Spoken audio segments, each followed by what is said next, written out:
ছোটোবেলায় এক বান্ধবীর বাড়ি খুব যেতাম, যাওয়া আসা আমাদের লেগেই থাকতো, একদম পাশে থাকতো। ওর বাড়িতে গেলে আমি খাওয়া দাওয়া করতাম, ও আমার বাড়ি এসে খাওয়া দাওয়া করতো। নানান রকমের খাওয়ার হলে ওর মা বলতো খেয়ে যা, আমার মাও বলতেন। যদিও এখন সেটার প্রচলন খুব একটা নেই, বন্ধুত্ব খুব গলায় গলায় থাকে এখনকার দিনে, কিন্তু খাওয়া দাওয়াটা রেস্টুরেন্টেই হয়, তাই না? তো চলো এইসব কথা বাদ দাও, যেটা বলছিলাম। তো বান্ধবীর বাড়ি যাওয়ার পরে বান্ধবীর মা বললো আজকে ভাত খেয়ে যা আমাদের বাড়ি। তো আমিও বেশ বসে পড়লাম, তখনকার দিনে লজ্জা শরমটা একটু কমই ছিল, বললেই বসে পড়তাম। তো খাওয়া দাওয়ার সময় এটা ওটা পদ দিয়ে খাওয়ার পর বান্ধবীর মা একটা মাছ পাতে দিল, ফুলকপি সহযোগে মাছের ঝোল করেছে।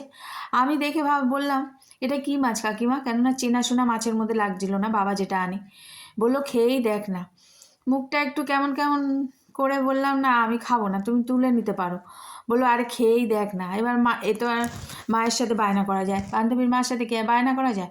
তো অনেক অনিচ্ছা সত্ত্বেও মাছটা ভেঙে ভাত দিয়ে একটু মুখে দেওয়ার পর বলে উঠলো ও মা কাকিমা এই মাছ দিয়ে তো ফিশ ফ্রাই হয়, তুমি এই মাছ ঝোলে রান্না করেছো?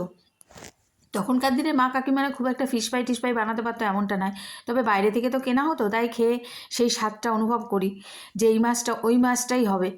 তো কাকিমা বললো আরে হ্যাঁ ফিশ ফ্রাই হয়তো কী হয়েছে, তার বলে কি এই মাছ দিয়ে ঝোল করা যায় না? এই মাছ ঝোলেও খায়, মাথা দিয়ে চচ্চড়িও খায়, খেয়ে দেখ। আমি আর কথা না বাড়িয়ে ফুলকপি সহ মাছ দিয়ে একদম গপাগপ মেরে দিলাম। মেরে এসে বাড়িতে এসে মাকে বললাম মা যে মাছ দিয়ে ফিশ ফ্রাই হয় ওই মাছ দিয়ে ওই কাকিমা আজকে ঝোল রান্না করেছে। মা বললো কি মাছ? আমি বললাম আরে ফিশ ফ্রাই হয় যে মাছ দিয়ে বললাম না। বললো ও ভেটকি মাছ? আমি বললো হ্যাঁ হ্যাঁ, নামটা বাড়ি আস্তে আস্তে ভুলে গেছি। তো মা কদিন পরে আমি বললাম বাবাকে বললো না এই মাছ আনতে, রান্না করবে ফুলকপি দিয়ে। মা কদিন পরে রান্না করতে নিল, পর আমি বললাম দাঁড়াও দাঁড়াও জেনে আসি কাকিমার থেকে কী মশলা দিয়েছো। মা বললো আরে জানতে হবে না, আমি কি আর রান্না জানি না? তো মাও সেই মাছটা রান্না করলো, খেতে বসে দেখলাম অসম্ভব টেস্ট হয়েছে। আসলে মায়ের হাতের রান্নাও তো ভীষণ ভালো ছিল, আর মায়ের হাতের রান্না যে কোনো অফুরন্ত ভালোবাসা মিশে থাকতো, তাই তার তুলনা হয় না। খাওয়া দাওয়ার পর মাকে বললাম মা আমি তো তোমার হাতের রান্নাটাও দারুণ খেলাম, কিন্তু কিন্তু এই মাছটা দিয়ে একদিন একটু ফিশ ফ্রাই বানিয়ে দেবে, তুমি যখন এই মাছ রাঁধতেই পারো। মা বললো না ওইসব আমি কায়দা পারবো না।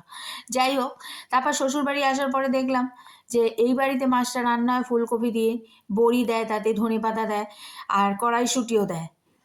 আর আমার মাও করতেন বড়ি ধনেপাতা কড়াইশুঁটি দিয়ে, আবার মা এটাকে সর্ষে পোস্ত দিয়ে ভাপাও করতো। তো আমিও কিন্তু এখন সেই রকমই নানান রকমভাবে ট্রাই করি, খুব ভালো লাগে। তোমরাও ইচ্ছে করে ট্রাই করতে পারো, খুব ভালো লাগে। যারা খাও তারা তো খাওয়াই জানো, যদিও আমি সর্ষে বাটা ভাপেটাও খুব ভালো লাগে। আবার এই ফুলকপি দিয়ে রেসিপিটাও আমি মাঝে মধ্যে করি, কড়াইশুঁটি ধনেপাতা।